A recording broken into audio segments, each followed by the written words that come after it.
कराया है। Good morning Fatima. क्या मैंने कराया, कुछ याद दिला दीजिए।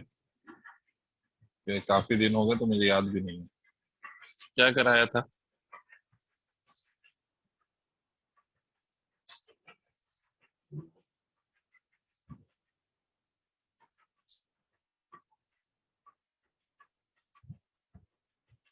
ढूंढ के बताइए सर, क्या कराया था।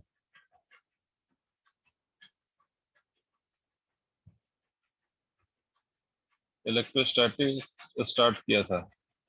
स्टार्ट तो किया था, आगे कुछ याद है आपको।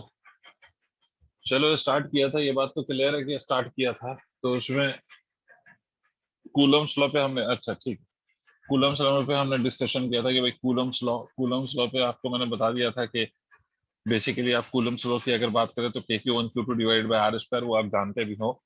और उस पे बेस्ड हमने एक दो क्वेश्चन भी आपको करा दिया था, उस पे इक्विलिब्रियम टाइप क्वेश्चंस। ठीक है।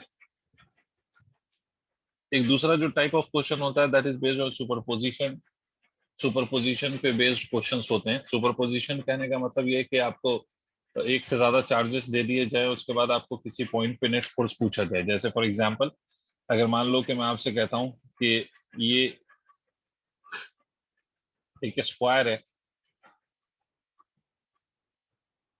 और इस स्क्वायर के वर्टिसेस पे we have place few charges, मतलब यहाँ हमने चार्जेस रखते हैं। ये क्यू है, ये क्यू है, ये माइनस क्यू है, and there is a Q at this point. Let the side length of this square be A. इस स्क्वायर की जो साइड की लंबाई है सर वो ए मान लीजिए। आपसे बोला गया कि इस कैपिटल क्यू पे आपको you have to find out the value of the force and capital Q. इस पे आपको एफ नेट बताना है, what would be the value of F net on this capital Q. तो इस तरह के क्वेश्चन को सॉल्व करने का तरीका क्या होता है, तो अनडाउटेडली इस तरह के क्वेश्चन को सॉल्व करने का तरीका सुपरपोजिशन प्रिंसिपल लगाना होता है। सुपरपोजिशन प्रिंसिपल ये कहता है कि साहब आपका जो गिवन चार्ज पे जिस पे फोर्स निकालना है, उस पे जो फोर्स होगा that would be the vector sum of all the other forces due to the other charges. क्या मतलब हुआ सर, कि आप बाकी जितने भी चार्जेस हैं उसका फोर्स निकालने हैं उस गिवन चार्ज पे, और उसके बाद उन सबका वेक्टर सम ले लीजिए। तो जब सबका वेक्टर सम ले लेंगे तो आपको नेट फोर्स पता चल जाएगा। मतलब क्या सर, तो मतलब ये है कि आप जब इस वाले चार्ज को देखेंगे तो ये वाला चार्ज इसको रिपेल कर रहा है, ये वाला चार्ज इसको रिपेल कर रहा है, और ये वाला जो चार्ज है ये इसको अट्रैक्ट कर रहा है। ठीक है, ऐसे अलोंग। अच्छा, चार्ज जब भी फोर्स लगाता है तो it always exert the force along the line joining the two charges. जिस लाइन के अलोंग दोनों चार्जेस रखे हुए हैं उसी लाइन के अलोंग फोर्स एक्सर्ट होता है। तो this is how the force will be exerted on that capital Q due to other charges. ठीक है, on capital Q due to other charges. तो क्या हो जाएगा सर, इस पे फोर्सेस की वैल्यू अगर हम लिखेंगे तो फोर्सेस की value K Q Q divide by A square. F2 की वैल्यू अगर हम लिखेंगे तो that will also be K Q Q divide by A square. और F3 की वैल्यू अगर हम लिखेंगे तो that would be equal to K Q Q divide by root 2 A। Root 2 A का square that can also be written as equal to K Q Q divide by 2A का square. ये लिखा जा सकता है। और आप इन तीनों फोर्सेस का सम लेंगे, वेक्टर सम। तो because we have three forces, तो वेक्टर सम लेने के दो तरीके हैं बेटा। या तो आप दो वेक्टर का सम करिए और उसके बाद उसका तीसरे के साथ ऐड करिए, या फिर दूसरा तरीका ये हो सकता है वेक्टर सम लेने का कि सर ये F1 है, ये F2 है, एंड अनडाउटेडली F1 और F2 are equal in magnitude. तो even I can claim that कि F1 और F2 को मैं F ही मान लेता हूँ। और एक F3 है जिसको मैं कुछ नाम दे देता हूँ F3। तो F3 एक्चुअली में अगर आप देखेंगे तो it would be at an angle of 45 degree with the X axis. तो एक इसका कंपोनेंट इधर आएगा F3 cos 45, मतलब F3/√2। और एक कंपोनेंट इधर आएगा that will be again F3/√2। आप, मुझे नहीं पता आपको कितनी बात समझ में आई। भाई आपने क्या किया, इस F3 को आपने रिजोल्व कर दिया along its X axis and along its Y axis. क्यों रिजोल्व किया है सर आपने, because F3 is at an angle of 45 degree, तो इसके दो कंपोनेंट ले लिए। दो कंपोनेंट लेने से फायदा ये होगा कि net force along X axis आपको मिल जाएगा F माइनस ऑफ F/√3, और net force along Y axis आपको मिल जाएगा Y axis F minus of F, ये F3/√3 लिखिए, F माइनस ऑफ F3/√3, ये वाई एक्सिस का लॉन्ग। और फाइनली जब आप इसका नेट फोर्स का मैग्नीट्यूड लिखेंगे तो क्या लिखेंगे आप, जो आपके एक्स एक्सिस का लॉन्ग नेट फोर्स आया है F net along X axis का square plus of F net along Y axis का स्क्वायर। इन दोनों का स्क्वायर करके ऐड करेंगे तो you will get the final answer. मतलब this is how you apply the concept of superposition principle. Superposition principle ये कहता है कि भाई आप गिवन चार्ज पे फोर्स कैलकुलेट करें बाय ऑल द चार्जेस, और उसके बाद जो फोर्सेस आए हैं उन सबका वेक्टर सम ले लीजिए, तो this is known as superposition principle. I hope आपको मेरी बात समझ में आ गई होगी। नोट करिए, आगे बढ़ते हैं।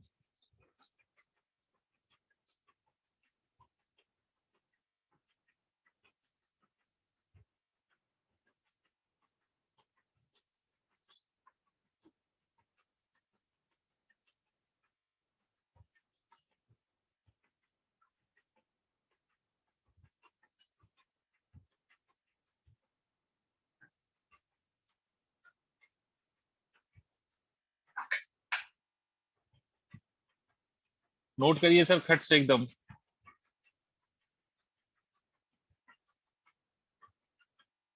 कर लिया आप? देखिए सर, ये तो आपके फोर्स की कहानी है, और इस फोर्स में आपको पता है कि फोर्स कैसे निकालना है। अब दूसरी कहानी है sir electric field. Electric field के फॉर्मूलाज मैं लास्ट डे आपको बता भी चुका हूं वैसे तो। अगर कोई भी एक चार्ज है तो उस चार्ज की जो इलेक्ट्रिक फील्ड होगी, अगर ये चार्ज क्यू है तो इसकी जो इलेक्ट्रिक फील्ड होगी किसी गिवन पॉइंट पर, that electric field will be given by K Q divided by are square, where R is the distance of this charge. दूसरी बात ये कि electric field due to a charge, कोई भी charge अगर है तो उसकी इलेक्ट्रिक फील्ड की अपनी डायरेक्शन होती है। अगर चार्ज पॉजिटिव है तो इलेक्ट्रिक फील्ड की direction will be away from the charge, और अगर चार्ज निगेटिव है तो इलेक्ट्रिक फील्ड की direction will be towards the charge. ये आपको शायद याद आ जाए। दूसरी बात कि अगर किसी रीजन में इलेक्ट्रिक फील्ड ऑलरेडी है, if there is an electric field in a region, in a given region there is already electric field which exists in that region, अगर उसमें आप पॉजिटिव चार्ज रख दीजिएगा तो it will experience the force in the direction of electric field. और अगर किसी region में इलेक्ट्रिक फील्ड ऑलरेडी है और उसमें आप नेगेटिव चार्ज रखिएगा तो it will experience the force in the opposite direction of electric field.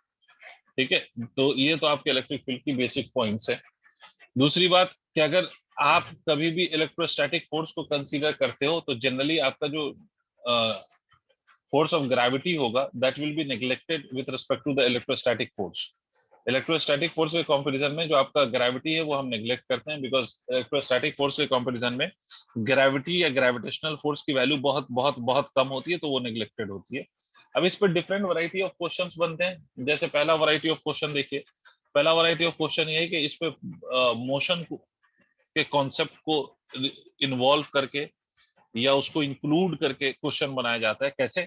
तो देखो सर, मान लो कि सर ये आप यहाँ पर, ये एक प्लेट और ये दूसरा प्लेट, आपने शायद ऐसा क्वेश्चन देखा हो, ये दो प्लेट्स हैं और आपसे बोला गया कि सर यहाँ से एक चार्ज पार्टिकल को हमने ड्रॉप कर दिया।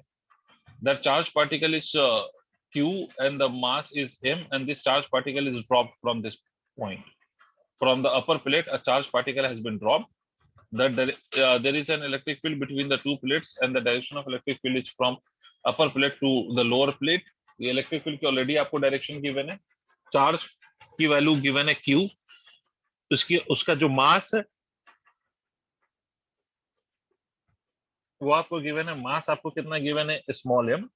आपसे सर सवाल में ये बोला जा रहा है, ये चार्ज गिवन है आपको, मास गिवन है, तो सवाल में आपसे ये बोला जा रहा है कि जब हम इस चार्ज पार्टिकल को ऊपर से ड्रॉप करेंगे तो नेग्लेक्टिंग इफेक्ट ऑफ ग्रेविटी आपको ये बताना है कि what would be the time taken by the charge particle to reach the lower plate. आप लोगों को शायद समझ में आ गया होगा सवाल कि आपको ग्रेविटी नेग्लेक्ट करते हुए आपको ये बताना है कि what will be the value of the time taken by the charge particle to hit the lower plate. Lower plate पे पहुंचने में कितना टाइम लगेगा चार्ज पार्टिकल को, what would be the value of charge time taken by the charge particle to hit the lower plate.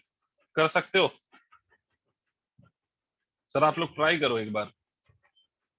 मैं आपसे कह रहा हूँ कि ये आप लोग मोशन अभी ताजा ताजा आप लोगों ने पढ़ा होगा, सर ने पढ़ाया होगा, तो ये मोशन पे बेस्ड है, मतलब कॉन्सेप्ट ऑफ मोशन पे बेस्ड है। इलेक्ट्रोस्टैटिक तो बस थोड़ा सा है इसमें, इलेक्ट्रोस्टैटिक्स तो बस इतना सा है कि F is equal to Q into ई।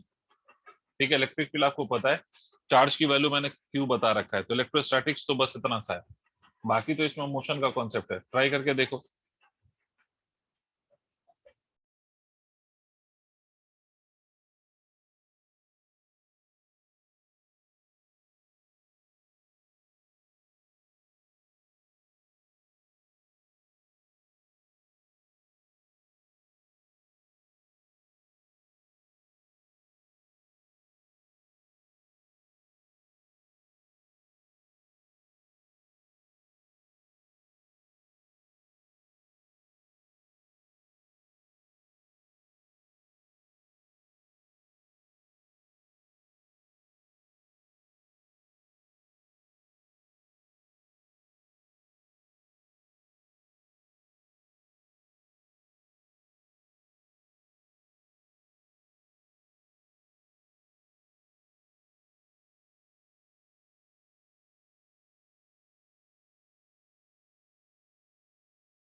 नहीं हुआ आप लोगों से? सर सबसे पहली बात है, चार्ज पार्टिकल को हमने ड्रॉप किया है। कैन एनीबडी टेल मी कि अगर किसी भी पार्टिकल को हम ड्रॉप करें तो what would B it's initial velocity? आप में से कोई बता सकता है कि इनिशियल वेलोसिटी? बिल्कुल सही, बिल्कुल सही फातिमा, कि initial velocity will be zero without any doubt.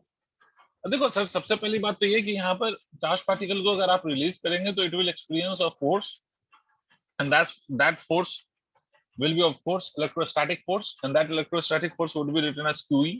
हमसे बोला गया कि you have to neglect the gravity, तो gravity neglect कर लीजिए। तो इस पे जो ये QE लगेगा, that will act in the downward direction. This is the direction of the force. अब इस फोर्स के कारण ये चार्ज पार्टिकल एक्सेलरेट होगा, and acceleration will be force upon mass that is equal to QE by m। ये इसका acceleration होगा। अब जब आपको पता है कि ये मोशन एक्सेलरेटेड है, and not only that, this acceleration is constant, ये भी आपको दिखाई दे रहा है, तो we can use equation of motion. Equation of motion में कौन सा इक्वेशन ऑफ मोशन लगा ले हम यहाँ पर? तो हम यहाँ पर इक्वेशन ऑफ मोशन लगा सकते हैं भाई, इन दोनों के बीच का मैंने सेपरेशन देना भूल गया था, तो ये डी मान लीजिए। Yes, very good. तो डी इज इक्वल टू कितना हो जाएगा, UT plus of half AT square, U की वैल्यू जीरो, तो हाफ इंटू ए की वैल्यू आप लिख सकते हैं Q E by M multiplied by T squared. तो यहाँ से आपका टी की वैल्यू हो जाएगी sir under root of 2m into d divided by QE. This would be the time taken by this charged particle to reach the lower plate or to hit the lower plate.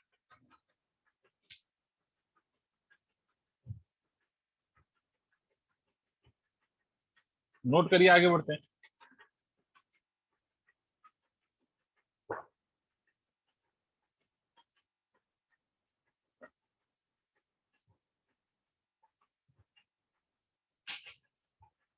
चलिए sir, एक और question देखिए ऐसा ही, इसी format पे। Okay sir, ये ऐसा ही इसी फॉर्मेट पे एक और क्वेश्चन देखते हैं। मान लीजिए ये दोनों के बीच का सेपरेशन डी है, यहाँ पर इलेक्ट्रिक फील्ड है, let that electric field be E that is directed downwards. किस कहीं पे से एक इलेक्ट्रॉन और एक प्रोटॉन को हमने रिलीज किया है। ये एक इलेक्ट्रॉन है, ये एक प्रोटॉन है। An electron and proton, an electron and proton is released somewhere in between the two plates। दो प्लेट्स के बीच में कहीं पर इलेक्ट्रॉन और प्रोटॉन को हमने रिलीज किया है। Again the word is release, somewhere in between the to plates, middle point पे नहीं, कहीं बीच में, कहीं बीच में हमने रिलीज किया है। ठीक है, आपसे कहता है कि electron and proton reaches to their respective plates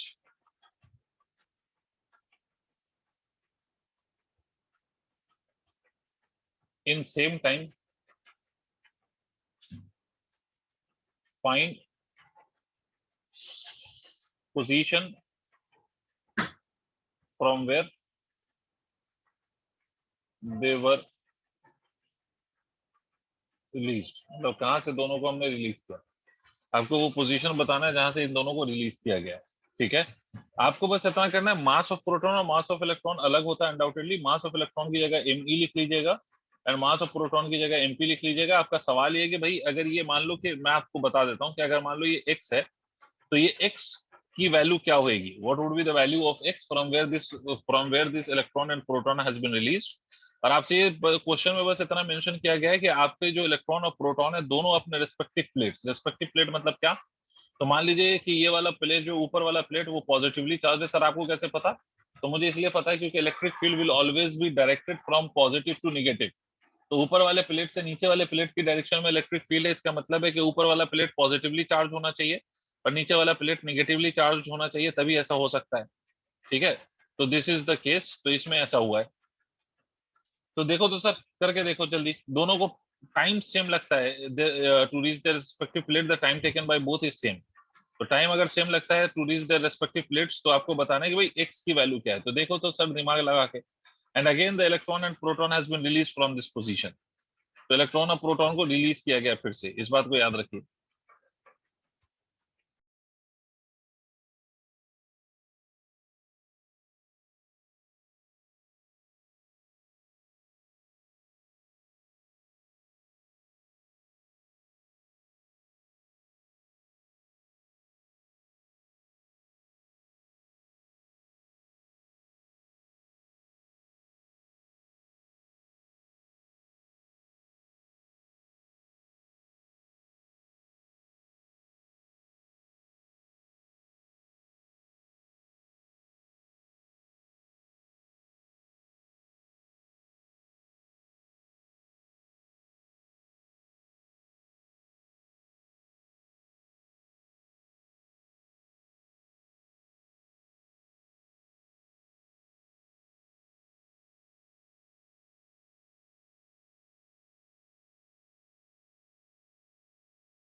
sir note कर लिया आप लोगों ने क्वेश्चन?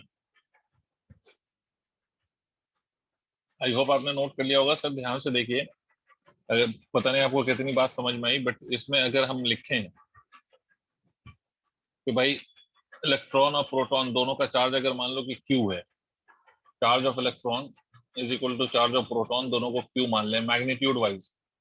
भाई उसके साइन एक निगेटिव होता है एक पॉजिटिव होता है, बट मैग्नीट्यूड वाइज दोनों इक्वल होते हैं। तो मैं मैग्नीट्यूड को अगर Q मान लूं तो मैं ये कह सकता हूं कि acceleration of electron can be written as magnitude of this charge divided by mass, ठीक है, into electric field divided by मास।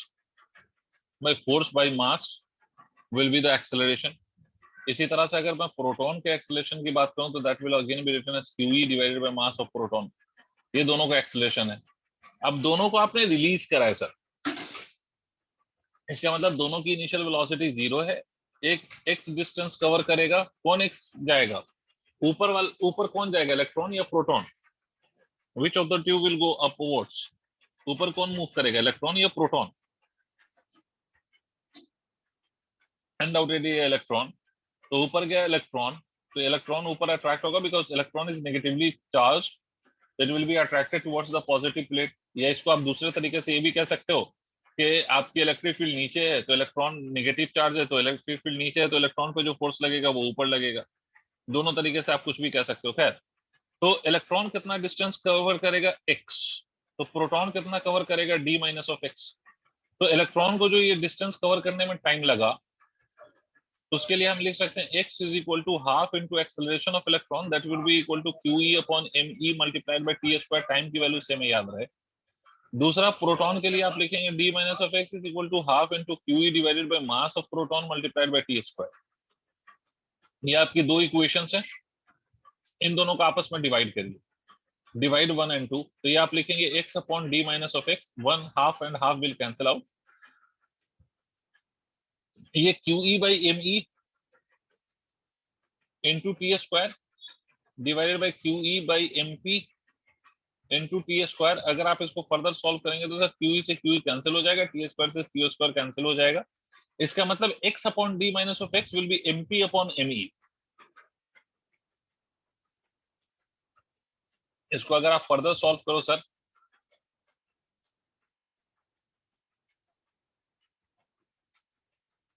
तो यहां से आप लिख सकते हो x upon d minus X is equal to mass of proton upon mass of electron. तो यहाँ से x निकालना है तो x निकाला जा सकता है, ठीक है। मैंने कोई डेटा नहीं दिया जानबूझ के कि आपको सिंप्लीफाई करने में दिक्कत ना हो। तो m mass of proton into d minus of mass of proton into x, इन दोनों में x कॉमन निकल आएगा, तो मास of proton d divided by mass of electron plus of mass of proton. ऐसे आ जाएगा सर आपका ये आंसर।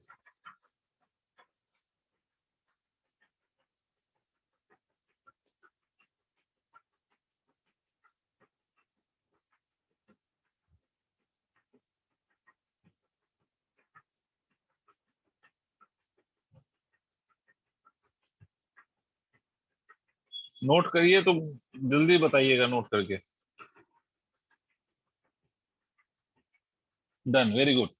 तो एक वैरायटी ऑफ क्वेश्चन तो यहाँ पर ये हो गया सर कि ये एक वैरायटी ऑफ क्वेश्चन है जिसपे आपको पूछा जाता है सवाल, या जिसपे सवाल पूछे जाने के चांसेस हैं। एक वैरायटी तो ये हो गई। अब दूसरा, ये दूसरी वैरायटी क्या होगी? दूसरी वैरायटी आपको कॉन्टिन्यूअस अरेंजमेंट पे क्वेश्चन बन सकता है, ठीक है। तो वो एक दूसरी वैरायटी वो होती है कि आपको कॉन्टिन्यूअस अरेंजमेंट पे क्वेश्चन बन जाए। जैसे आपको उसमें याद रखना है कि जैसे इलेक्ट्रिक फील्ड का अगर मैं फॉर्मूला आपसे पूछता हूँ due to the wire, due to the infinitely long wire, तो आप लोगों को याद है कि that is equal to lambda upon 2 pi epsilon naught R. Ring का आपको मालूम है कि कितना होता है, आपको सेमी सर्कुलर रिंग का पता है आपको कितना होता है, तो you have to remember that, ठीक है। तो उससे आप फिर से फोर्स वोर्स निकाल सकते हो। अगर इलेक्ट्रिक फील्ड अगर किसी पॉइंट पे आपको पता है तो उससे आप फोर्स वोर्स कैलकुलेट कर सकते हो। किसी भी कॉन्टिन्यूअस बॉडी की इलेक्ट्रिक फील्ड कैसे निकाली जाती है? तो इंटीग्रेशन से निकाली जाती है। एक आध मैं बता देता हूं आपको। जैसे मान लीजिए कि आपको कोई भी बॉडी बोला जाए, कोई सी भी बॉडी, उसकी इलेक्ट्रिक फील्ड अगर आपको निकालनी है, अगर आपको याद नहीं आ रहा, तो आप अगर मेहनत करना चाहते हैं, याद नहीं आ रहा और आपको मेहनत करनी है कि भाई इलेक्ट्रिक फील्ड निकालना है, तो इलेक्ट्रिक फील्ड निकालने के लिए आपको क्या करना पड़ेगा? तो देखो, मान लो इसके लिए मैं आपसे ऐसे कहता हूँ कि सर मान लो कि you have a semi circular ring, मान लीजिए कि आपको ऐसा एक बता रहा हूं बस, you have a semi circular ring like this, ठीक है, और इसकी इलेक्ट्रिक फील्ड हमें चाहिए, इसकी इलेक्ट्रिक फील्ड हमें चाहिए एट दिस सेंटर, और इसका जो रेडियस है वो आर है। इसमें चार्ज है, let the charge on this semi circular ring be equal to Q, इस पे जो चार्ज है that is equal to Q. आपसे बोला जा रहा है इस पॉइंट पे इलेक्ट्रिक फील्ड बताओ। तो ऐसे केस में आप करेंगे क्या? अगर आपने उस उधर से 11th वाले पोर्शन में सेंटर ऑफ मास या मोमेंट ऑफ इनर्शिया पढ़ा है, तो उसमें भी शायद सर ने आपको डेरिवेशन टाइप की कुछ चीजें सिखाई होंगी, मतलब इस तरह के इंटीग्रेशन टाइप की कुछ चीजें सिखाई होंगी। उसमें बताया होगा कि इंटीग्रेट करने के लिए हमें एलिमेंट्स लेना होता है, और फिर उसके बाद हम उससे एलिमेंट का वैल्यू फाइंड करके फिर उसको इंटीग्रेट करते हैं। तो वैसी ही बात यहाँ पर भी आएगी। क्या करते हैं हम, ऐसा रिंग अगर हो तो रिंग में एलिमेंट्स लेने का तरीका मेरे बच्चों ये है कि आप एक्स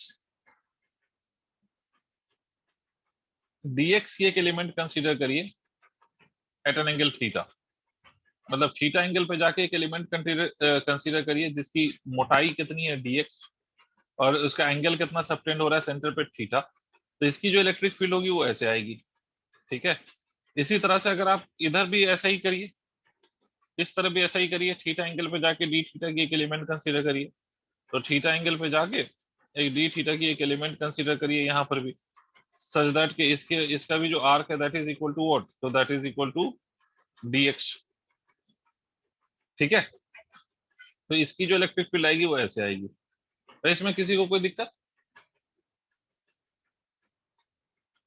अच्छा, कोई मुझे बता सकता है कि अगर ये ऐसा dx हो, सोच के देखो, ये अगर dx है और ये रेडियस r है और ये वाला एंगल थीटा है, d थीटा, तो क्या आप लोगों ने कभी पढ़ा है कि angle subtended at the centre is nothing but length of the arc divided by radius, मतलब d theta is nothing but dx divided by r, और dx is nothing but r d theta, ऐसा कुछ पढ़ा है क्या आप लोगों ने?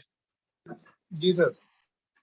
ठीक है, तो dx is equal to r d theta. दोनों की इलेक्ट्रिक फील्ड आपको पता है सर कि दोनों की इलेक्ट्रिक फील्ड, एक की इलेक्ट्रिक फील्ड इधर है, दूसरे की इलेक्ट्रिक फील्ड सर इधर है, डी डी। तो पहला हम कुछ काम कर लेते हैं सर, दोनों इलेक्ट्रिक फील्ड सेम डायरेक्शन में नहीं है तो दोनों को हम रिजोल्व करेंगे।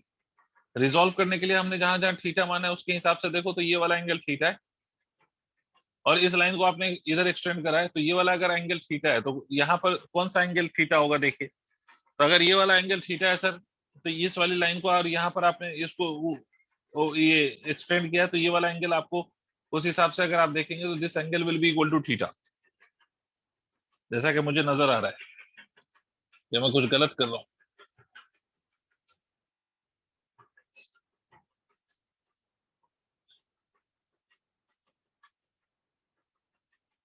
सर जल्दी जल्दी बोलिए।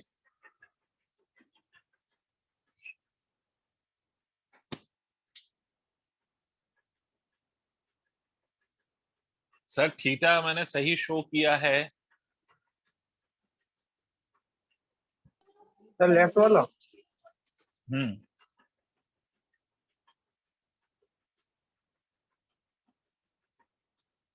सर नीचे राइट के वाला। हिसाब से तो गलत है, मतलब लेफ्ट से शो कर सकते हैं। राइट के साथ गलत है, लेफ्ट से शो कर सकते हैं। भाई आप देखिए, ये बात समझिए कि यहाँ पर अगर मैं ये थीटा कहता हूँ तो ये वाला एंगल 90 माइनस थीटा होगा मेरे भाई, ये वाला एंगल 90 माइनस थीटा होगा। तो यहाँ पर अगर ये एंगल 90 माइनस थीटा है, ये ऐसे लाइन दिख रही है आपको, तो ये 90 माइनस थीटा, तो यहाँ पर कौन सा वाला एंगल 90 माइनस थीटा होगा? ये वाला एंगल 90 माइनस थीटा होगा या नहीं होगा? जैसे देखना चाहते हो देख लो, वर्टिकली अपोजिट एंगल। तो अगर ये 90 माइनस थीटा है तो ये वाला एंगल थीटा नहीं होगा? हाँ जी। इसी तरह से ये वाला एंगल थीटा नहीं होगा? समझे? थीटा, जल्दी जल्दी जल्दी। तो अगर सारे ये वर्ड एंगल थीटा को हो, रखेंगे। जी जी, तो दोनों का जो डी साइन थीटा कंपोनेंट है वो कंबाइन हो रहा होगा या वो ऐड हो रहा होगा। डी कॉस थीटा वाला जो कंपोनेंट है, इधर वाला जो कंपोनेंट है वो कैंसिल हो रहा होगा, ये वाला डी कॉस थीटा और ये वाला डी कॉस थीटा, ये दोनों कैंसिल होगा।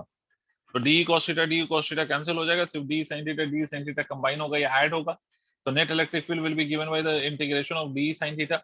डी की वैल्यू क्या है वो सब लिख के इंटीग्रेट कर लोगे तो रिजल्ट आ जाएगा। डी की वैल्यू कैसे लिखेंगे? तो डी की वैल्यू लिखेंगे के multiplied by charge in this element, इस एलिमेंट में चार्ज कितना होगा? तो हमने बोला कि टोटल चार्ज क्यू है, टोटल चार्ज क्यू है, और इस पूरे रिंग की लेंथ कितनी होगी? तो पाई आर होगी, बिकॉज आधा सेमी सर्कुलर रिंग है। मल्टीप्लाइड बाई ये वाली लंबाई, ये वाली लंबाई को हम ऐसे लिख सकते हैं r multiplied by D theta, ये मैंने लिख के बताया आपको, डिवाइडेड बाई डिस्टेंस का स्क्वायर, डिस्टेंस कितना है यहाँ से यहाँ तक, इस पॉइंट से इस सेंटर तक की डिस्टेंस कितना है, रेडियस, रेडियस का आर स्क्वायर, इनटू कितना सर साइन थीटा, इनटू कितना साइन थीटा। यहाँ से यहाँ जाइए तो 0 से 90 जाएंगे आप, तो 0 से पाई बाई 2, और इसको किससे मल्टीप्लाई कर दीजिए, इसको मल्टीप्लाई कर दीजिए आप 2 से, तो 0 से 90 multiplied by 2, this whole will be equal to the electric field. ये इलेक्ट्रिक फील्ड आप इस तरह से कैलकुलेट करते हैं फॉर अ कॉन्टिन्यूअस बॉडी। अगर आपको कोई कॉन्टिन्यूअस बॉडी गिवन है तो इलेक्ट्रिक फील्ड निकालने का तरीका ये होता है सर, अगर आपको कॉन्टिन्यूअस बॉडी गिवन है तो इलेक्ट्रिक फील्ड निकालने का मोर और लेस ये तरीका होता है। अब देखो ऑब्वियस सी बात है कि सारे आप कर नहीं सकते, इतना समय आपके पास नहीं है, तो अल्टीमेटली आपको रटना है, आप याद कर लीजिएगा, मैंने कुछ के इलेक्ट्रिक फील्ड आपको लास्ट डे भी लिखा था, तो याद कर लीजिएगा। ठीक है, आगे बढ़ते हैं सर, ये अगर नोट कर लिया हो आपने तो आगे बढ़ते हैं।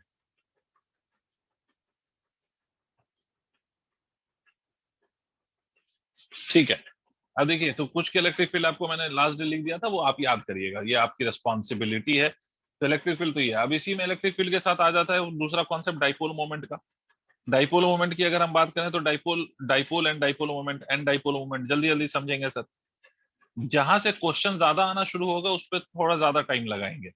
ये सब जो चीजें मैं करा रहा हूँ आपको, इस पे क्वेश्चन एज सच बहुत ज्यादा आता नहीं है। ठीक है, इलेक्ट्रोस्टैट्स में बहुत ज्यादा अगर क्वेश्चन आएगा तो पोटेंशियल वाला पोर्शन जो है, पोटेंशियल एनर्जी और पोटेंशियल वाला पोर्शन उससे आएगा, कैपेसिटर से आएगा, ज्यादा क्वेश्चन उससे ही आते हैं, तो उस पर ज्यादा टाइम लगाएंगे हम। तो इसलिए मैं इलेक्ट्रिक फील्ड और इलेक्ट्रोस्टैटिक फोर्स पे बहुत ज्यादा टाइम नहीं लगा रहा। ठीक है, जानबूझ के नहीं लगा रहा, क्योंकि इससे बहुत ज्यादा क्वेश्चंस बनने की संभावना नहीं रहती है आपके। तो dipole and dipole moment, dipole सबको पता है कि अगर दो इक्वल एंड अपोजिट चार्जेस हैं separated by a small distance, तो that arrangement will be called as dipole. ये सबको मालूम है कि ये डाइपोल है। अच्छा मुझे एक बात बताओ कि ये डाइपोल है, बहुत बढ़िया साहब, ये डाइपोल है। अगर मान लीजिए कि मैं आपसे ये कहता कि ये एक रिंग ले लूं, अगर मैं आपसे ये कहता कि साहब ये एक रिंग है, इसके आधे पे मैंने पॉजिटिव चार्ज दे दिया है और आधे पे मैंने इस पे नेगेटिव चार्ज कर दिया है, मतलब half of the portion of this ring is positively charged and another half is negatively charged and the charges on both sides are same, मतलब जितना पॉजिटिव चार्ज लिया है उतना ही नेगेटिव चार्ज लिया है। तो कैन एनीबडी टेल मी कि will this be a dipole और not? What do you think, will it be called as a dipole? ये जो रिंग है जिसपे हमने आधे पे पॉजिटिव चार्ज किया हुआ है और आधे पे नेगेटिव चार्ज किया हुआ है, ये डाइपोल है या नहीं है? इज इट अ डाइपोल और नॉट? सर इसके जो टॉप और बॉटम पॉइंट है उसमें डिस्टेंस है नहीं ज्यादा, मतलब इस रिंग का रेडियस आर है, तो is this the arrangement is a dipole और नॉट? मेरा सवाल इतना है।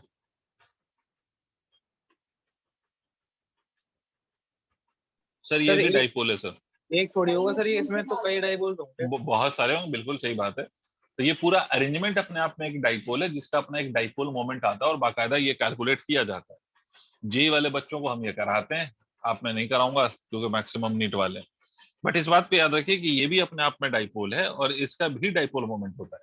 हाँ ऑब्वियस सी बात है, यहाँ पर एक डाइपोल नहीं है, तो ऑब्वियस सी बात है यहाँ पर इंटीग्रेशन लगता है। इंटीग्रेशन कैसे लगाते हैं?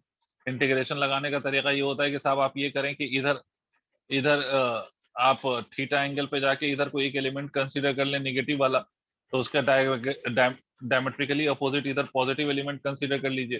तो ये जो आएगा sir, this will behave as a dipole. और इस डाइपोल की डायरेक्शन किधर से किधर होती है? तो याद रखो डाइपोल की डायरेक्शन फिजिक्स में नेगेटिव से पॉजिटिव होती है, नेगेटिव चार्ज से पॉजिटिव चार्ज की डायरेक्शन में होती है। तो ये एक डाइपोल आ गया। इसी तरह से आप इधर इधर एक एलिमेंट कंसीडर कर लें, इधर एक एलिमेंट कंसीडर कर लें। अगर कोई मैथ्स वाला है तो उसके लिए बता रहा हूँ कि this is how you solve this to get the final dipole moment. तो इसमें जो नेगेटिव से पॉजिटिव की डायरेक्शन लीजिएगा तो ये आ गया।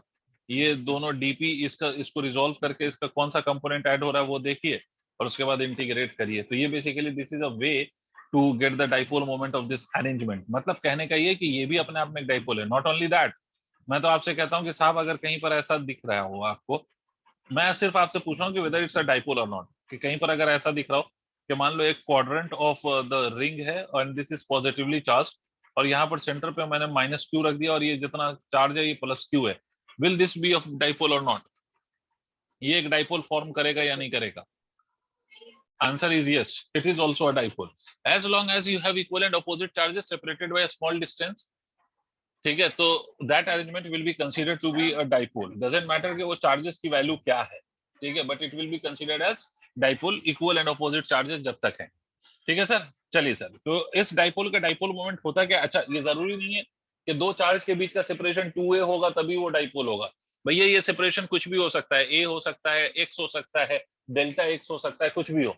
मतलब पॉइंट ये है कि हमें ये बात समझनी है कि ये जो सेपरेशन है, that separation is very small. ठीक है, ये सेपरेशन बहुत स्मॉल है, नेग्लिजिबली स्मॉल सेपरेशन है, बहुत छोटा सा सेपरेशन. ठीक है, बस उसको 2a से रिप्रेजेंट कर लीजिए या a से करिए, उससे कोई फर्क नहीं पड़ता. तो डाइपोल मोमेंट हमेशा याद रखिएगा कि the magnitude of dipole moment is always equal to q multiplied by the separation between the two charges.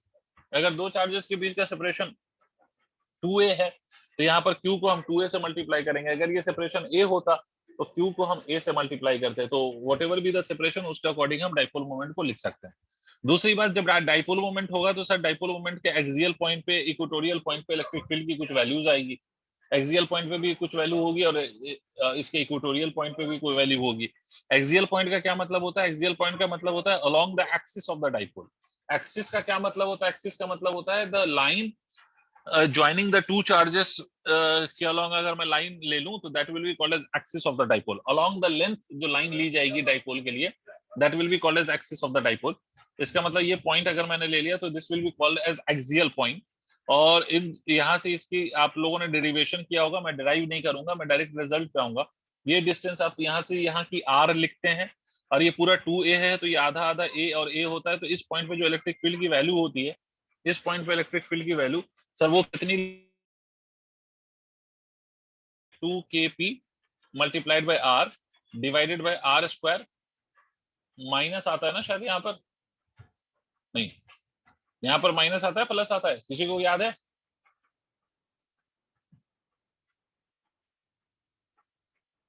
मुझे याद रखना पड़ेगा sir. X square to the whole to the power 3/2, ऐसा कुछ रिजल्ट आता है, याद हो शायद आपको.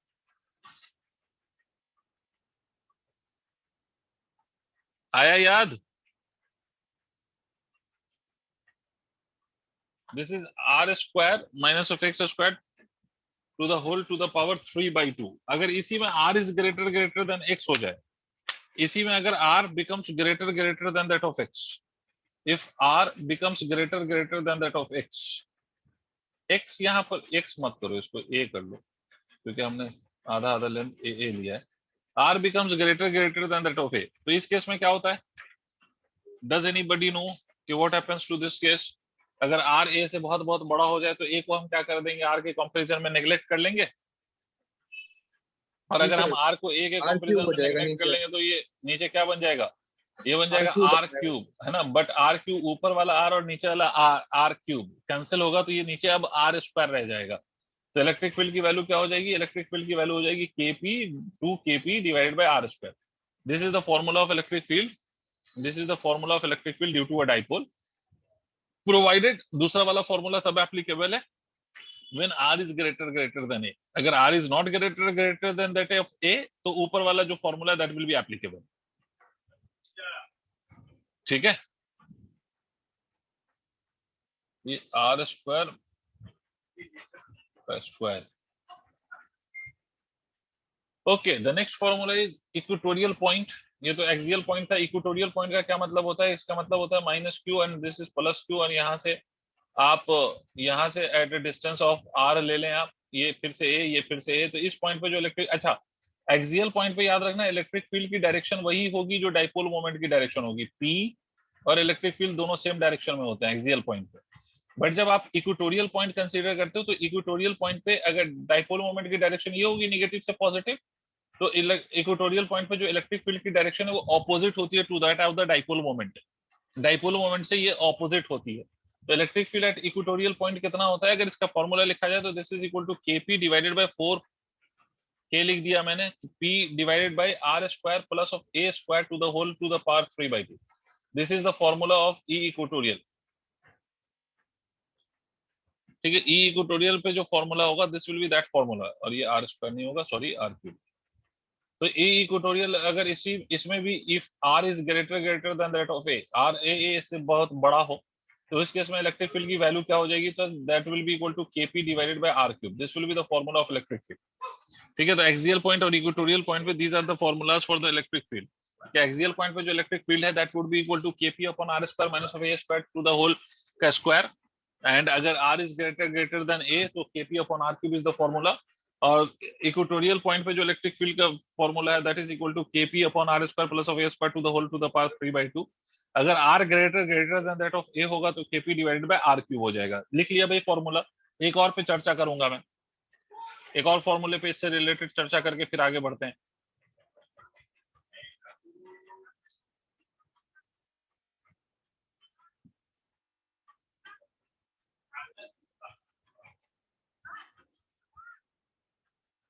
लिख लिया, चलिए अब एक जनरल पॉइंट हम कंसीडर करेंगे डाइपोल का। आपको ये बात समझ में आ गई कि एक्सियल पॉइंट का क्या मतलब है, इक्वेटोरियल पॉइंट का क्या मतलब है। एक्सियल पॉइंट और इक्वेटोरियल पॉइंट में फर्क समझ में आता है आपको।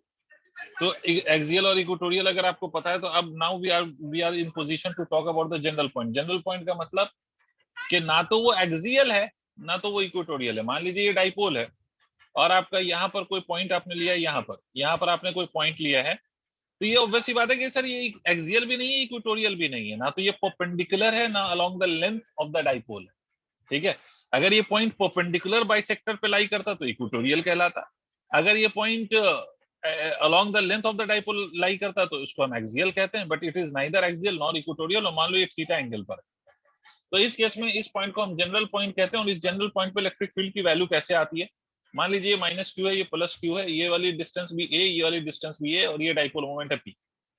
तो सर इस केस में आप ये कह सकते हैं कि हम करेंगे ये कि अगर मैं इस डाइपोल मोमेंट को दो पार्ट में रिजॉल्व कर दूं सच दैट उसका एक कंपोनेंट अलोंग दिस लाइन हो, ये दूरी आर मानिएगा, जहां पर हमें इलेक्ट्रिक फील्ड अभी भी बताना है, ये आर है, तो ये along this line P cos theta would be the component, और दूसरा component obviously perpendicular to this line होगा, that would be P sin theta. तो बच्चों आप लोगों को सबको समझ में आ रहा होगा कि नहीं आए तो पूछ लेना यार कि पी cos थीटा वाला जो कंपोनेंट है उसके लिए ये वाला पॉइंट एक्सियल पॉइंट है या नहीं है। Is this point behaving like an axial point for this p cos theta or not? Think about it.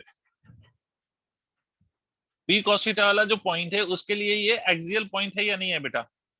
तो p cos theta वाला जो कंपोनेंट है उसके अलोंग, उसके लेंथ के अलोंग ये लाई कर रहा है तो उसके लिए एक्सियल पॉइंट है, और p sin थीटा से परपेंडिकुलरली लाई कर रहा है तो उसके लिए ये इक्वेटोरियल पॉइंट है। बोलो हाँ कि ना। और इसमें एक अजम्पशन है r ग्रेटर देन a, वो हम अजम्पशन लेके ऑलरेडी चल रहे हैं। तो मेरे बच्चों आपको मैंने अभी बताया था कि एक्सियल पॉइंट पे जो इलेक्ट्रिक फील्ड की वैल्यू होती है that is always in the direction of dipole moment. तो ये एक्सियल की इलेक्ट्रिक फील्ड होगी, और इक्वेटोरियल की electric field opposite to the direction of dipole moment होती है, तो ये इक्वेटोरियल की होगी। इसका मतलब इस पॉइंट पे एक्सियल और इक्वेटोरियल का अगर मैं वेक्टर सम ले लूं तो that will give you the net field. इसका मतलब क्या हुआ, ई एक्सियल अगर आप यहाँ पर लिखेंगे तो ई एक्सियल आप लिखेंगे सर के P cos theta multiplied by 2 divided by r cube, because I have already taken r greater than that of a। e equatorial अगर आप लिखेंगे तो k p sin theta divided by r cube, because already I have taken r greater than that of a। तो e net की value क्या होगी, इन दोनों का वेक्टर सम होगा, that means it would be equal to 2p cos theta divided by r cube का square और plus of kp sin theta divided by r cube का अगेन स्क्वायर। ठीक है, तो नेट इलेक्ट्रिक फील्ड की value क्या हो जाएगी, तो ई नेट अगर आप देखेंगे तो के पी और आर क्यूब का स्क्वायर दोनों में कॉमन आएगा, स्क्वायर रूट से बाहर करोगे तो उसका स्क्वायर गायब हो जाएगा, तो के पी अपॉन आर क्यूब आ जाएगा। अंदर अगर आप लिखें तो 4 cos square theta plus of sine square theta आएगा। 4 को मैं 3 cos square theta plus cos square theta भी लिख सकता हूँ। तो उस हिसाब से नेट की जो वैल्यू आएगी that would be equal to K P upon R cube into 1 plus of ये 3 cos square theta plus cos square theta plus sin square theta. तो sin square theta plus cos square theta will become 1। मैं directly result लिख रहा हूँ यार, 1 plus 3 cos square theta, this will be the result. Obvious ही बात है कि अगर हम एक्सियल पॉइंट की बात कर रहे हैं तो थीटा की वैल्यू कितनी होगी at axial point theta is equal to कितना होगा 0। अगर यहाँ पर तुम थीटा की वैल्यू 0 रखो तो वही आ जाएगा 2 के P R cube eight equatorial point. ठीक है, इक्वेटोरियल पॉइंट की अगर हम बात करें तो थीटा की वैल्यू कितनी आएगी 90 डिग्री। तुम cos 90 रखो तो cos 90 will become equal to 0, तो बच जाएगा kp अपॉन r क्यूब। तो both of the formula can be achieved from this provided if you know the angle. ठीक है, अगर आपको एंगल पता है तो डाइपोल के किसी भी पॉइंट पर आप इलेक्ट्रिक फील्ड की वैल्यू बता सकते हो अकॉर्डिंग टू दिस फॉर्मूला या using this formula. Hurry up.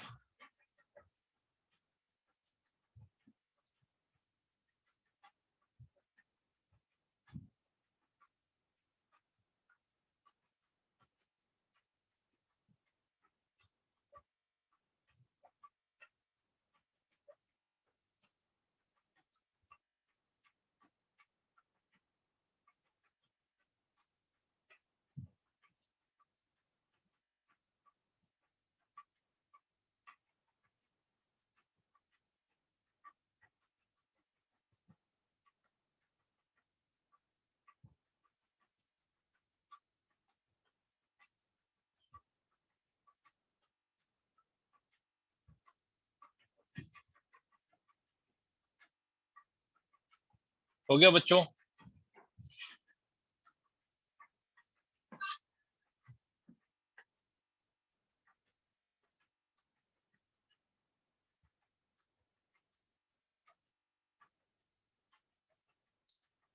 चलिए सर, ये तो डाइपोल के लिए आपने ये लिखा है कि इलेक्ट्रिक फील्ड की जो वैल्यूज है वो डिफरेंट पॉइंट्स पे वो आपको पता है, and you just have to remember this formula to find the value of dipole at electric field due to the dipole at any general point. अच्छा, इसमें एक क्वेश्चन मेरे मन में आ रहा है, मेरे मन में समा रहा है, मैं वो क्वेश्चन पहले पूछ लेता हूँ। It is not related to the formula of electric field, rather it is related to the simple formula of dipole moment, है ना, डाइपोल मोमेंट। और याद रखो dipole moment is a vector quantity, because मैंने पहले ही बोला आपको कि डाइपोल मोमेंट की डायरेक्शन है, और डायरेक्शन किधर से किधर है, तो the direction of dipole moment is from negative to positive charge. Chemistry में पॉजिटिव से नेगेटिव होता है, बट अपने यहाँ नेगेटिव से पॉजिटिव की तरफ डायरेक्शन होती है डाइपोल मोमेंट। ठीक है, चलिए सर, मेरे मन में एक क्वेश्चन आ रहा है यहाँ पर जो आपको सॉल्व करें शायद तो मजा आए कि सर आपसे ये बोला गया कि ये एक इक्विलैटरल ट्रायंगल है और इसके वर्टिसेस पे हमने चार्ज प्लेस किया। Equilateral triangle of side length है, इक्विलैटरल ट्रायंगल है जिसकी साइड लेंथ L है और इसके वर्टिसेस पे हमने चार्ज प्लेस किया है। ठीक है, यहाँ पर ये माइनस क्यू है, यहाँ पर ये माइनस क्यू है, और यहाँ पर जो चार्ज है दैट इज 2q। आपसे सवाल में पूछा गया कि what is the magnitude of dipole moment. सवाल आपको समझ में आया कि भाई, सवाल ये है कि भाई इसका मैग्नीट्यूड बताइए, किसका मैग्नीट्यूड, डाइपोल मोमेंट का मैग्नीट्यूड बताइए, इस अरेंजमेंट के डाइपोल मोमेंट का मैग्नीट्यूड बताइए। तो एट फर्स्ट प्लेस बच्चों को ये लगता है कि सर यहाँ पर ये डाइपोल है कहाँ, क्योंकि डाइपोल के लिए आपने बताया था sir equal and opposite charges should be separated by small distance. तो दो वर्टिसेस पे माइनस क्यू है, और एक वर्टेक्स पे जो चार्ज है सर, वो चार्ज तो आपको दिखाई दे रहा है कि दैट इज 2q। तो फिर ये डाइपोल हुआ कैसे sir, how can it be a dipole. तो थोड़ी सी अकल खोलनी पड़ेगी इसमें डाइपोल समझने के लिए। और वो अकल कैसे खोलेंगे आप सर, तो वो अकल खोलने के लिए आप देखिए, आपको मैं बता रहा हूँ, ध्यान से सुनिए सर। क्या मैं इस 2q को, अगर इसी पॉइंट पे इस 2q को ऐसे रिप्रेजेंट कर दूं, ध्यान से सुनना, because charges are scalar quantity और चार्जेस आर एडिटिव। तो ये माइनस क्यू है, अगर ये माइनस क्यू है, तो ये 2q को मैं ऐसे लिख दूं तो क्या दिक्कत है सर, q और q के फॉर्म में अगर लिख दूं तो कोई दिक्कत आप लोगों को, पहले ये सोचो, ये इमेजिन करो जो मैंने करा है यहाँ पर। You have to visualise this कि अगर मैंने 2q को q और q लिख दिया तो पॉसिबल है, बिकॉज भाई ये बात तो यही हो गई ना कि अगर मान लीजिए कि आपसे मैं ये कह रहा हूँ कि 10 कूलम का चार्ज है, तो undoubtedly it can be written as the sum of 5 coulomb of charges. Why, because charges are scalar quantity, charges are additive. तो 10 को मैं 5q प्लस 5q लिख दूं तो कोई फर्क नहीं पड़ेगा, it is not a vector quantity, it is scalar quantity, इसलिए कोई फर्क नहीं पड़ेगा। तो ये कॉन्सेप्ट है सर। अब जैसे ही मैंने ऐसा किया उस हिसाब से ये minus q and plus Q will form one dipole, and this minus q and plus q which is placed along the same line is will form one dipole। तो ये एक डाइपोल का डाइपोल मोमेंट p होगा, तो दूसरे का भी dipole moment p होगा, बिकॉज अरेंजमेंट सेम है, नेगेटिव पॉजिटिव नेगेटिव पॉजिटिव। ये वाला एंगल 60 डिग्री है तो ये वाला एंगल भी 60 डिग्री होगा। सर आपको कैसे पता एंगल 60 डिग्री है, बिकॉज हमसे बोला गया इट्स एन इक्विलैटरल ट्रायंगल। तो यहाँ पर अगर आप नेट डाइपोल मोमेंट लिखेंगे तो what would be the net dipole moment, तो नेट डाइपोल मोमेंट की जो वैल्यू आएगी, पी नेट का जो मैग्नीट्यूड आएगा, that would be written as equal to p square plus of p square plus of twice of twice of p square into cos of 60 degree, यही तो आएगा। ठीक है, इसको सॉल्व करेंगे आप तो p square plus p square will become equal to 2p square, और 2p square plus of 2p square cos 60 की वैल्यू होती है 1/2, तो 2 से 2 कैंसिल हो गया, तो ये कितना आ जाएगा, this will become equal to 3p square, तो इसका मतलब है √3 टाइम्स ऑफ p, और p की वैल्यू आप क्या लिखेंगे, तो √3 टाइम्स ऑफ p, p की वैल्यू क्या लिखेंगे, तो p होता है charge multiplied by the separation between the charges, तो q मल्टीप्लाइड बाय l, this would be the separation, तो ये आपकी वैल्यू हो गई, this is the value of your dipole moment. ठीक है, magnitude of dipole moment of this arrangement, शायद आपको समझ में आ गया हो, this is how we find the magnitude of dipole moment of the arrangement. Note करिए सर।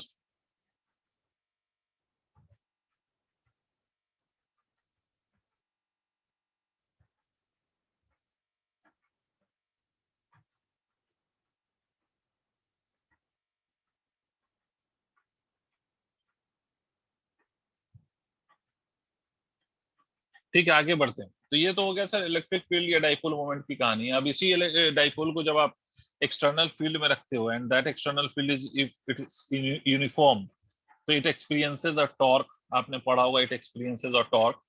तो आप देखिए torque on a dipole in uniform field, मतलब अगर आपने ये फील्ड ले लिया which is uniform in magnitude, ठीक है, and same is in direction, तो मैग्नीट्यूड वाइज ये सेम है एंड डायरेक्शन वाइज भी ये सेम है, तो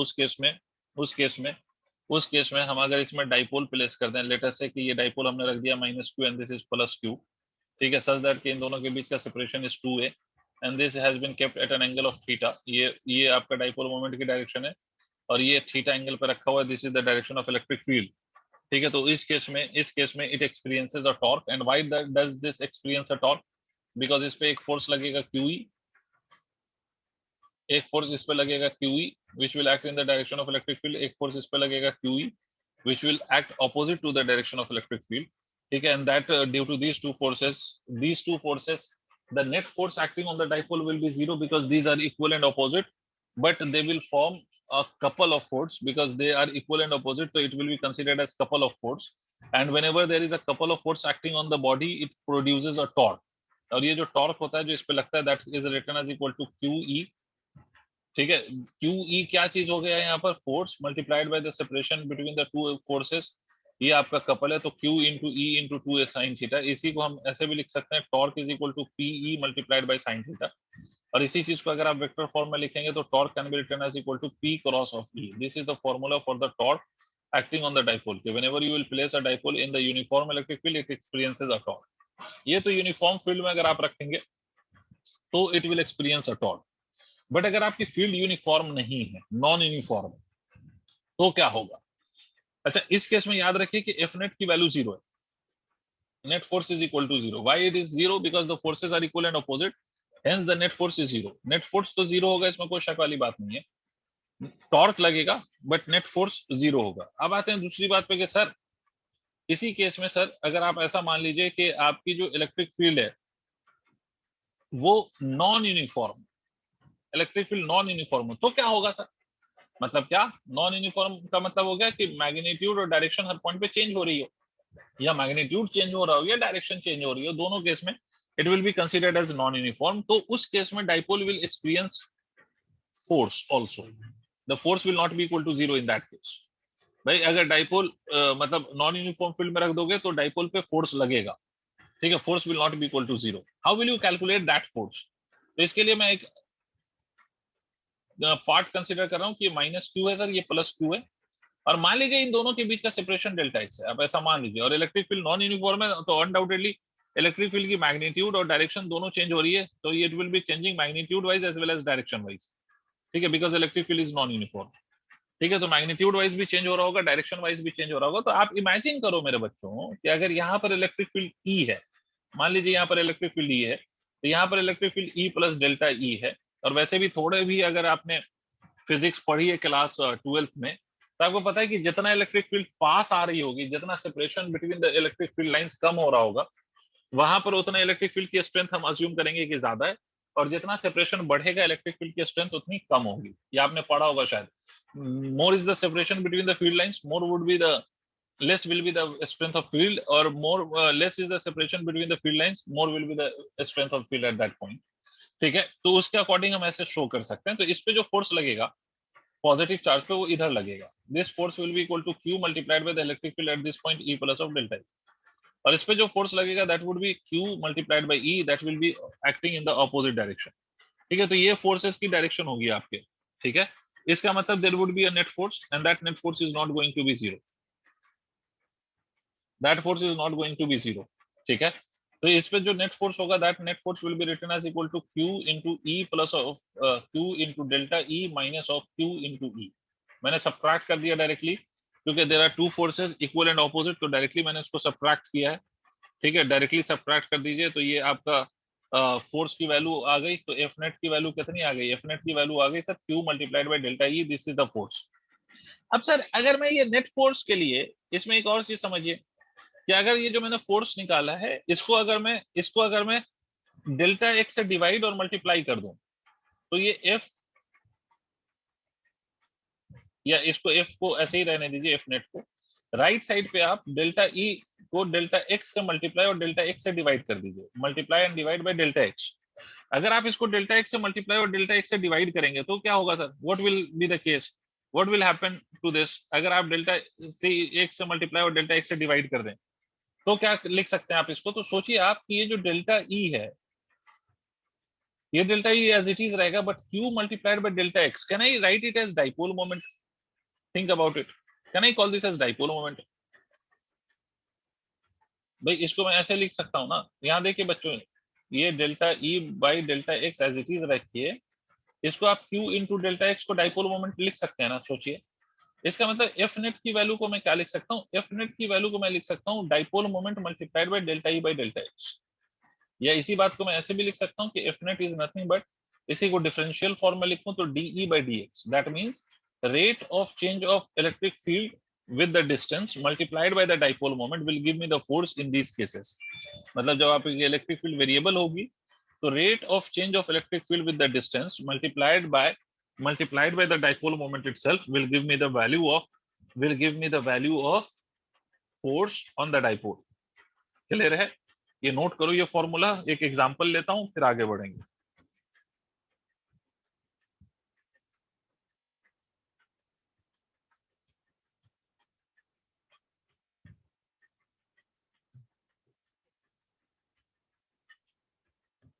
चलिए फॉर्मूला नोट कर लिया तो मेरी बात ध्यान से सुनिए।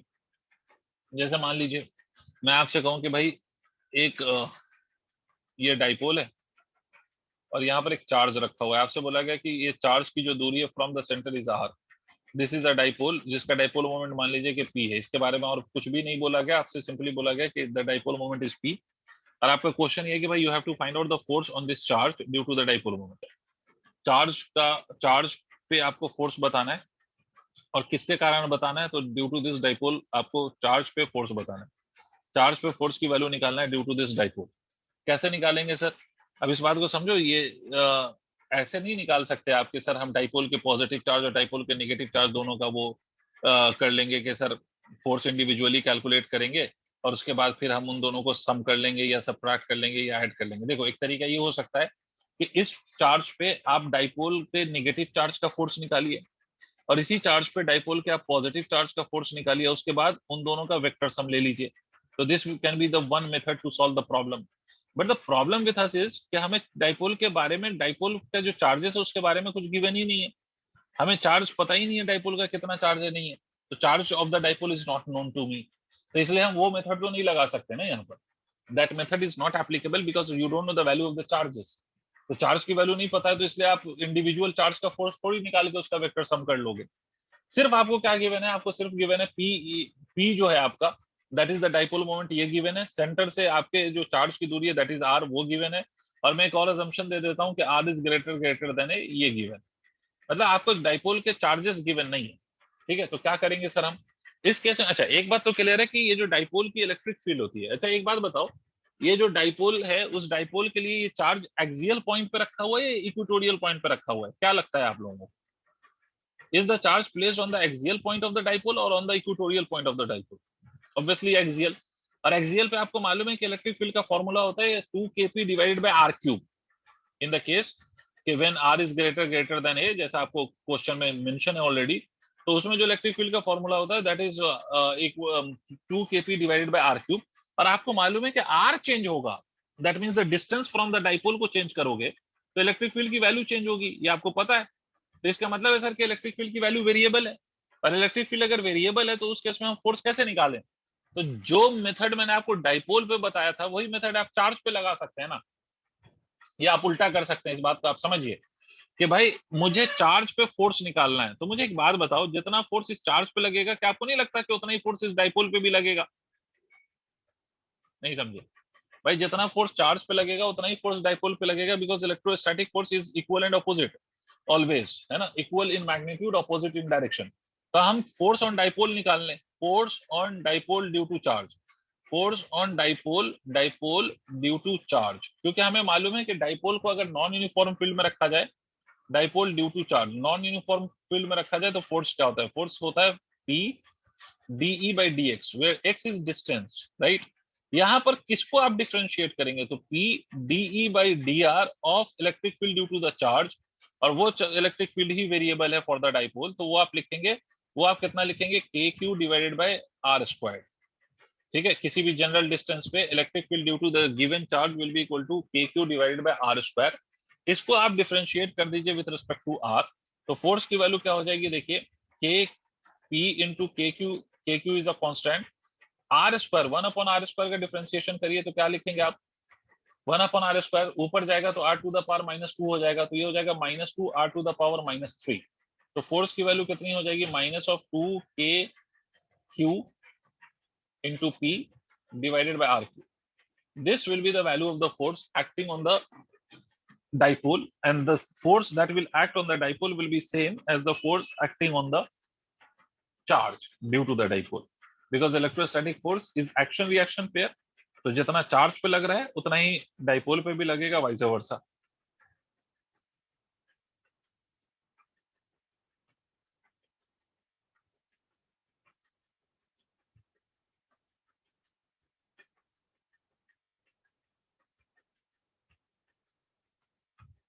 चलिए सर आगे बढ़ते हैं, अगर इफ इट्स डन। तो ये तो हो गया सर डाइपोल की कहानी। डाइपोल के बारे में आपको ये बात समझ में आती है कि भाई डाइपोल नाम की कोई चीज होती है और उसका इलेक्ट्रिक फील्ड का फॉर्मूला क्या होता है वो आपको याद आ गया होगा। और फिर ये कि डाइपोल को जब आप यूनिफॉर्म फील्ड में रखते हो तो उस पर टॉर्क लगता है, और जब नॉन यूनिफॉर्म फील्ड में रखोगे तो उस पर फोर्स लगेगा। यूनिफॉर्म फील्ड पे torque on the dipole will be zero, non uniform field जब होगा तब there will be the force experienced by the dipole. या तो आपको डाइपोल की कहानी पता है। अब दूसरी बात पे आते हैं सर, नेक्स्ट कॉन्सेप्ट पे आते हैं। नेक्स्ट कॉन्सेप्ट जो है हमारा that is basically the Gauss's law. ये वाला पोर्शन इंपॉर्टेंट, गॉसेस लॉ, इस पे सवाल बनने की संभावना अधिक है, ज्यादा है।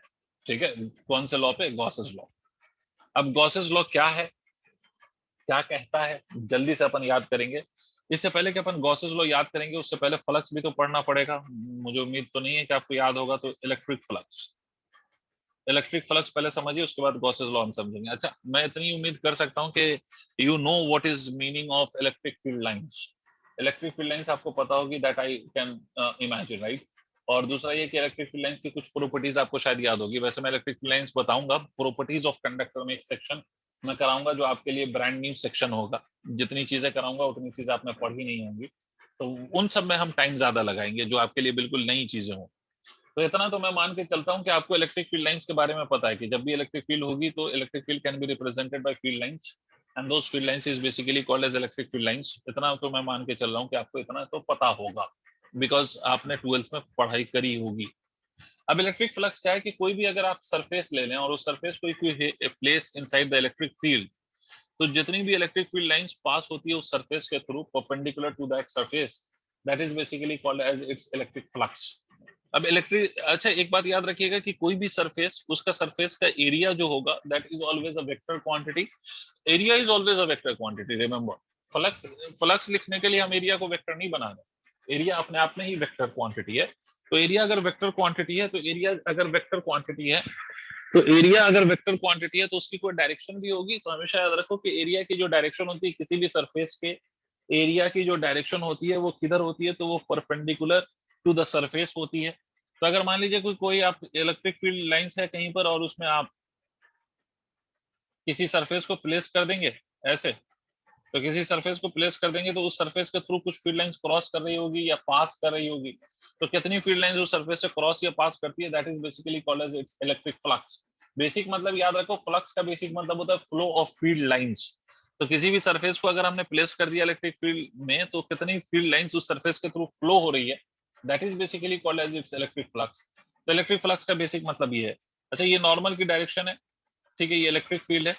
तो इसका जो इलेक्ट्रिक फ्लक्स का फॉर्मूला होगा through the surface, that is written as EA cos थीटा, where theta is obviously theta is angle between electric field and normal to the surface. Theta is angle between E and normal, ठीक है, electric field और normal के बीच का angle. Obvious सी बात है कि थीटा अगर 90 डिग्री हो जाए तो flux will exactly become equal to 0, ठीक है। तो this is how we find the value of flux using this formula. दूसरी बात, अगर सरफेस प्लेनर सरफेस नहीं है, अगर सरफेस ऐसा है कि which is the combination of more than one kind of surface, जैसे फॉर एग्जांपल अगर कोई सरफेस ऐसा है, फॉर एग्जांपल ये सिलेंड्रिकल सरफेस है, तो अगर कोई सिलेंड्रिकल सरफेस है which is the combination of more than one type of surface, तो ऐसे सरफेसेस के लिए हमें क्या करना पड़ेगा, तो ऐसे सरफेसेस के लिए हमें हर पार्ट पे इंडिविजुअली फ्लक्स कैलकुलेट करना पड़ेगा। क्या मतलब सर, जैसे मैं एक एग्जांपल ही बता देता हूँ कि अगर मान लो कि मैंने कोई एक सिलेंडर को इलेक्ट्रिक फील्ड के रीजन में प्लेस कर दिया, मान लीजिए ये सिलेंड्रिकल सरफेस है और इसको मैंने इलेक्ट्रिक फील्ड में प्लेस कर दिया सच दैट कि जो आपकी इलेक्ट्रिक फील्ड है वो इस तरह से इस डायरेक्शन में है, this has a length of L, और इसका जो रेडियस ऑफ क्रॉस सेक्शन है, let that radius of cross section be R, electric field की वैल्यू है E, ठीक है, इलेक्ट्रिक फील्ड की वैल्यू है E, और मैंने इस सिलेंडर को इलेक्ट्रिक फील्ड में रख दिया, इलेक्ट्रिक फील्ड की वैल्यू E है, सिलेंडर की लंबाई L है, इसका रेडियस ऑफ क्रॉस सेक्शन आपको दिखाई दे रहा है कि radius of cross section is R। अब इस पे आपको इलेक्ट्रिक फ्लक्स की वैल्यू निकालनी है कि what would be the value of electric flux. तो इस केस में हम क्या कहेंगे कि because this cylinder has 3 type of surfaces, अगर आप ध्यान से देखें तो इसका एक सर्कुलर सरफेस ये दिखाई दे रहा है आपको, ये वाला, दूसरा सर्कुलर सरफेस ये दिखाई दे रहा है, तीसरा जो सरफेस है that is the curved surface. तो इस केस में हमें क्या करना पड़ेगा, फ्लक्स की वैल्यू इंडिविजुअली हमें फाइंड करनी पड़ेगी ऑन इंडिविजुअल सरफेसेस। मतलब इस सरफेस के लिए अलग फ्लक्स निकालेंगे, ये जो सरफेस है ये हमारा, इसके लिए अलग फ्लक्स निकालेंगे, और इस वाले सरफेस के लिए हमें फ्लक्स अलग कैलकुलेट करना पड़ेगा, और उसके बाद will take the algebraic sum of all the flux. अच्छा, दूसरी बात याद रखना कि भाई जब भी आप किसी भी सिलेंडर या स्फीयर, इस तरह की बॉडी जिसको हम क्लोज्ड सरफेस भी कहते हैं, अगर इस तरह के क्लोज्ड सरफेसेस पे आप अगर इस तरह के क्लोज सरफेसेस पे अगर आप नॉर्मल लेंगे, नॉर्मल टू द सरफेस जिसको हम एरिया वेक्टर कह सकते हैं, तो वो नॉर्मल टू द सरफेस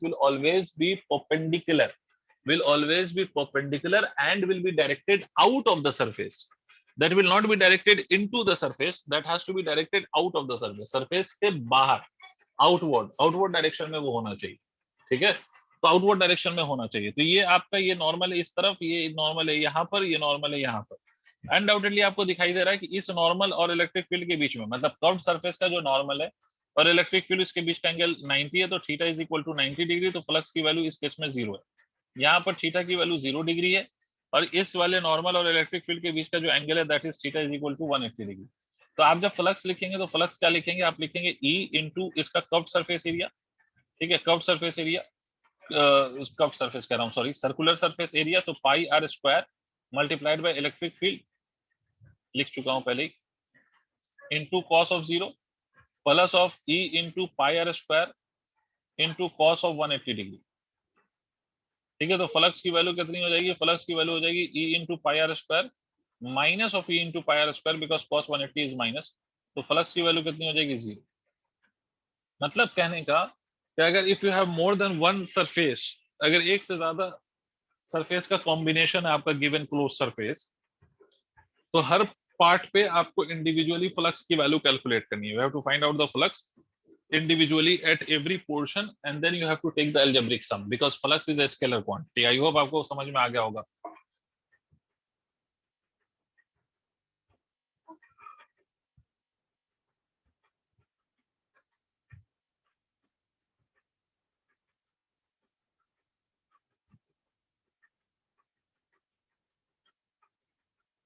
चलिए सर, जैसे एक क्वेश्चन मुझे करके बताइए। प्रश्न इस प्रकार से है सर,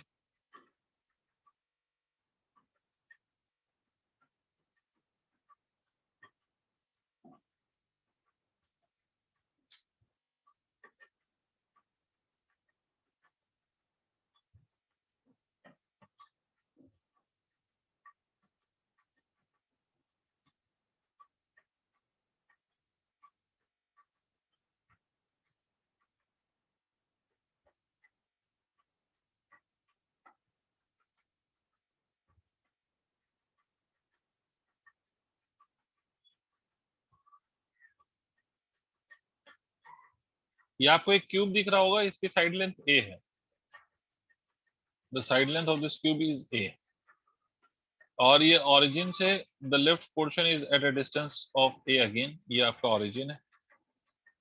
आपसे बोला कि इस रीजन में जो इलेक्ट्रिक फील्ड है that is alpha x square and this is directed in this way. The electric field की direction is towards right and the value of electric field is alpha x square where alpha is constant, and x is distance from origin। ये कोई भी general distance है from origin x। आपको बताना है कि what would be the value of the flux. Flux की value क्या होगी? फ्लक्स की वैल्यू क्या होगी? That is the flux passing through the cube. What would be the flux through the cube? Cube के through what is the value of flux? ये आपका question है। करोगे सर? ये करके मुझे बताओ आप लोग।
सॉल्व कर रहे हैं आप लोग?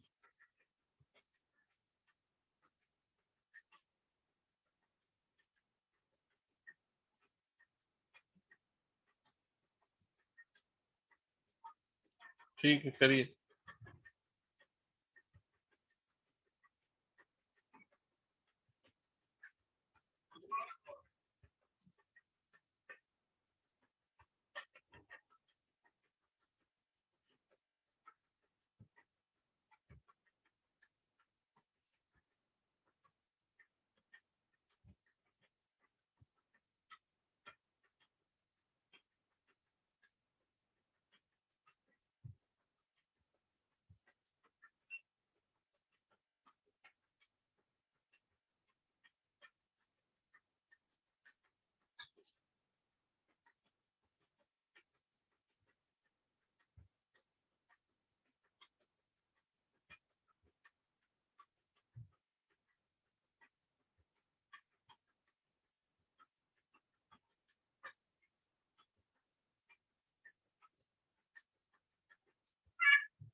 चलिए सर, इसमें भी आपको ये बात समझ में आनी चाहिए कि यहाँ पर भी अगर आप इसको सॉल्व करेंगे तो जितने सरफेसेस हैं, on all those surfaces you have to check the value of flux individually.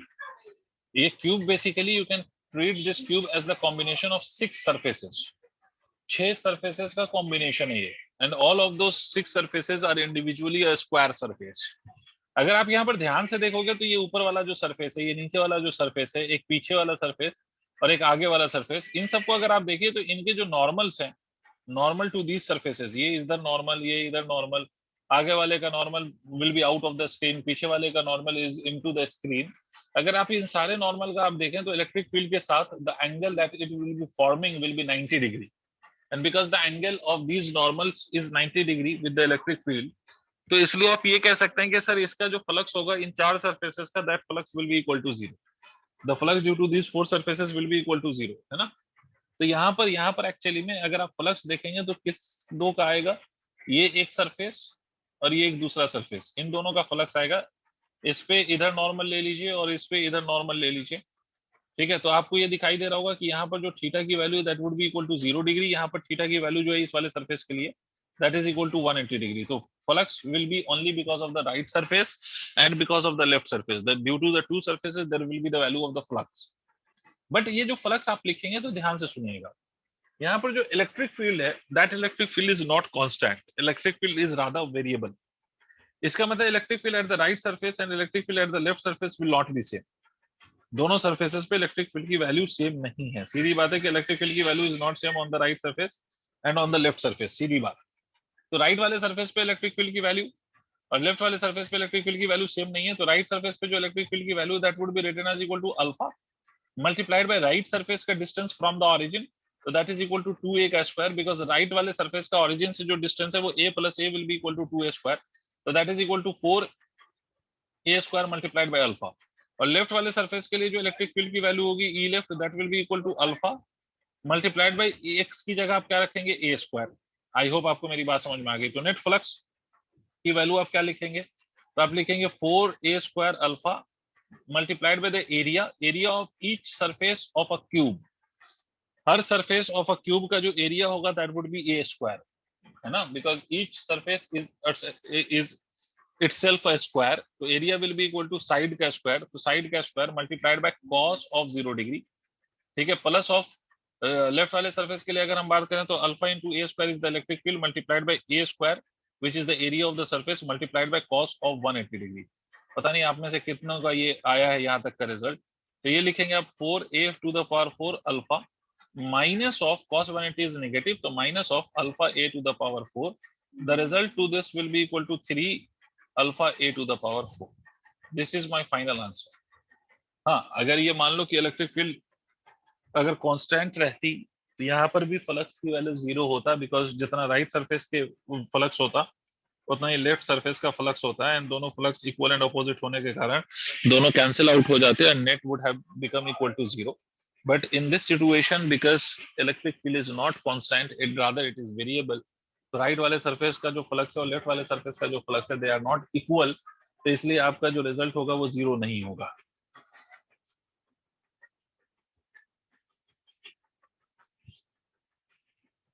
ठीक है,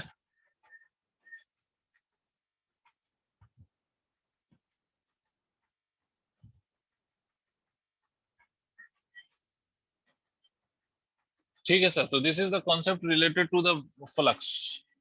अब फ्लक्स का कॉन्सेप्ट आपको क्लियर है, तो in the next class which is on Monday of course we'll discuss about the Gauss